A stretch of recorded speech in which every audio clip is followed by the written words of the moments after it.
Hello, Tukuriadadonas. How goes it, my friend? What a day, what a Thursday. You and I are here again. Blessed indeed. Magwan.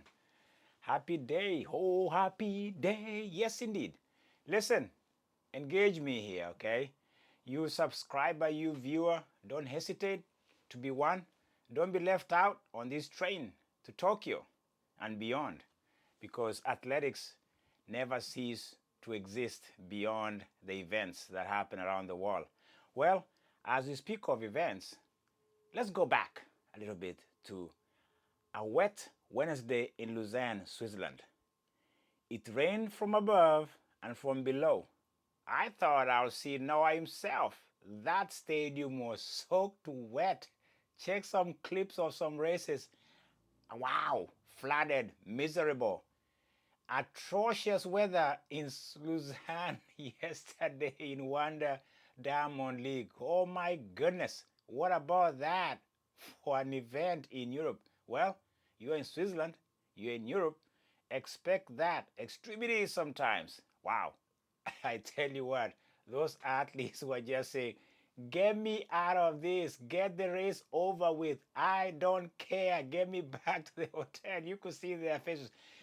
There's an event there that I was like, even the commentators was like, why are they holding them on the starting line? I'm talking of 3,000 meters steeplechase. Let me stick with that for starters because that event was quite telling on how challenging the weather was.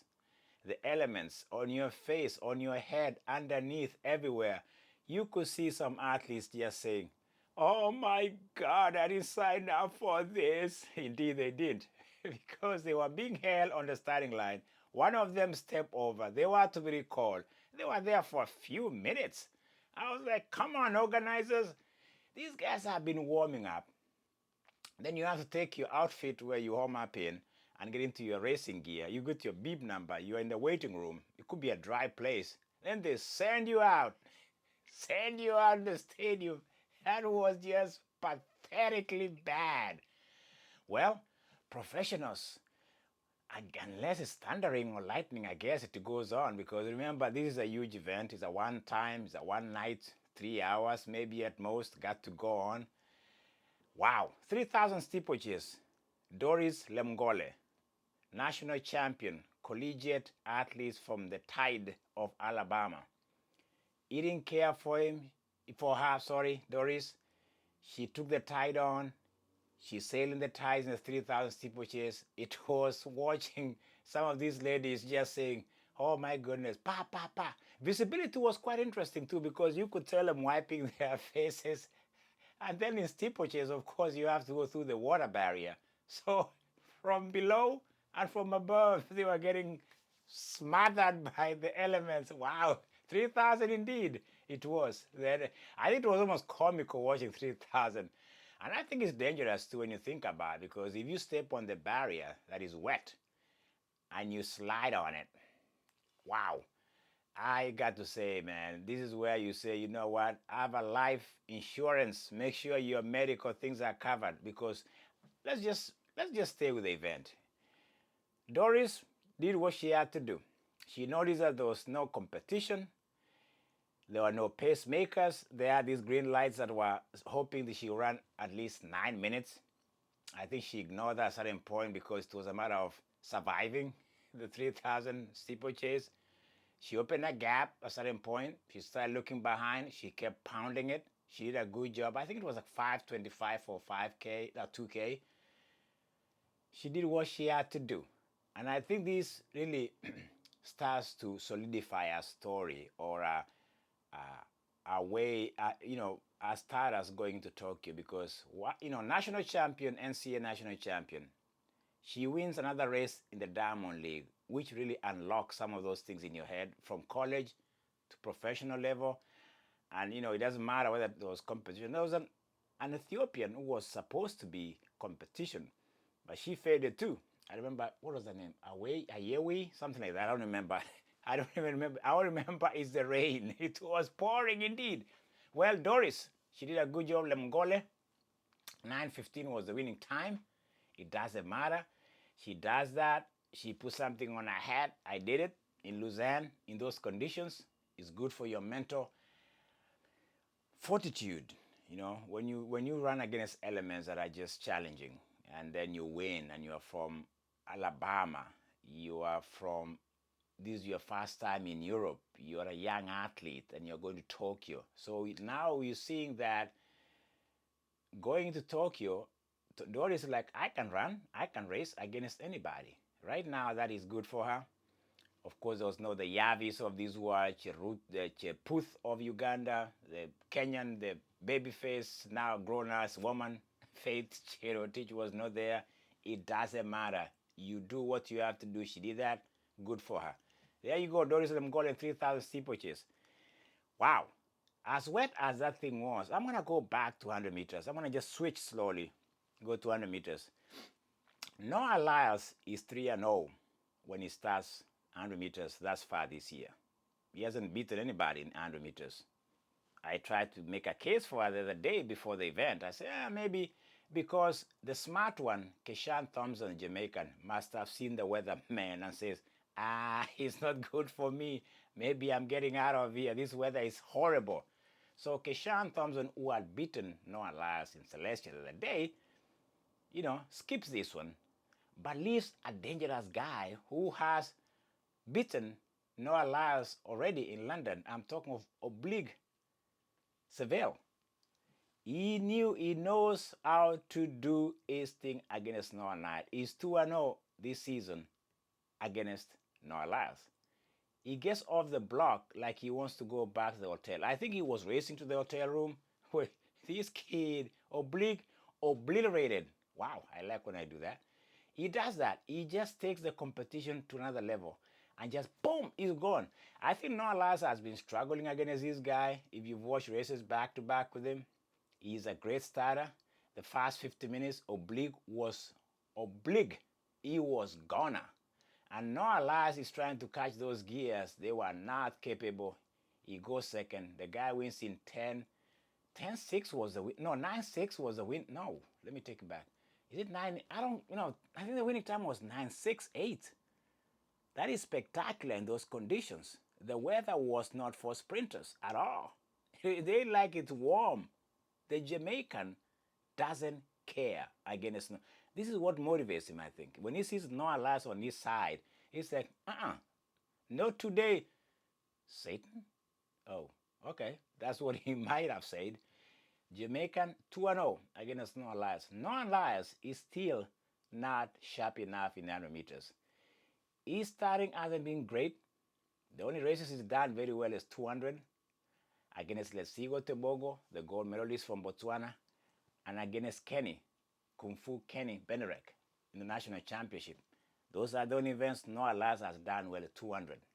100 meters is 3-0. 2-0 against Oblique, the Jamaican. There you have it, 100 meters. Wow. Let me go to the ladies 200. I mentioned Brittany Brown. Check my episode. I gave her an edge. The edge was good enough yesterday for her because she runs ahead of everybody else and beats a decent field in tough conditions. And that's what you need sometimes. Tough competition, tough conditions, challenging conditions, or atrocious conditions, it doesn't matter for her. She does what she has to do. She wins ahead of the competition. And that is what I'm saying. It helps your mental fortitude and toughness. The field was, yes, it had Sharika Jackson, yes. It had Maria Jose Talu, yes. It had Nigerian Favor Ofili, okay. But it doesn't matter. It goes to Brittany Brown ahead of Nigerian Favor Ofili and Maria Jose Talu Smith. The Cote d'Ivoire come third. That is 200 for me. And I think Brittany Brown is the lady that wins this one. As I said, she might have an edge. She does it in style. Wow. You know what about these conditions in Lausanne? As bad as they were, they seem to affect other people differently. And I've noticed this. I remember when I used to see bad weather. You can see it's a bad day. It's raining. It's miserable. It's windy. and you have to get out of your warm, whatever suit you are wearing, get exposed there. You might have a delay on the starting.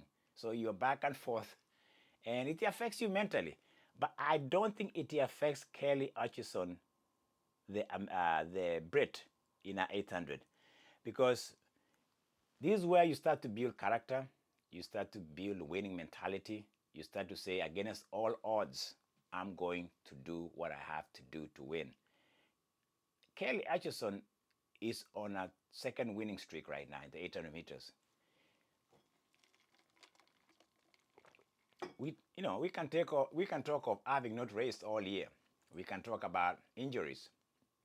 We can talk about not having a good start for the get-go this year.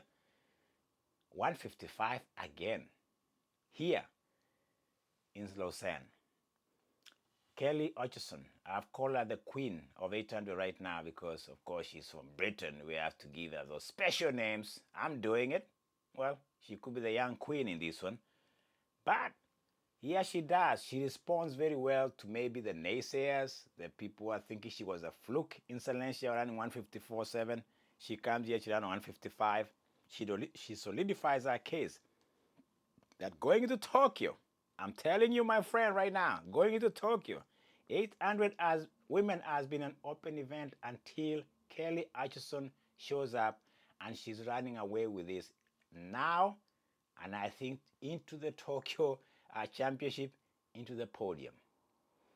I'm very good in anointing people. I've not been very good at anointing people early, but you can see this trick, this build-up, this idea, this possibility of building your case and telling the opposition.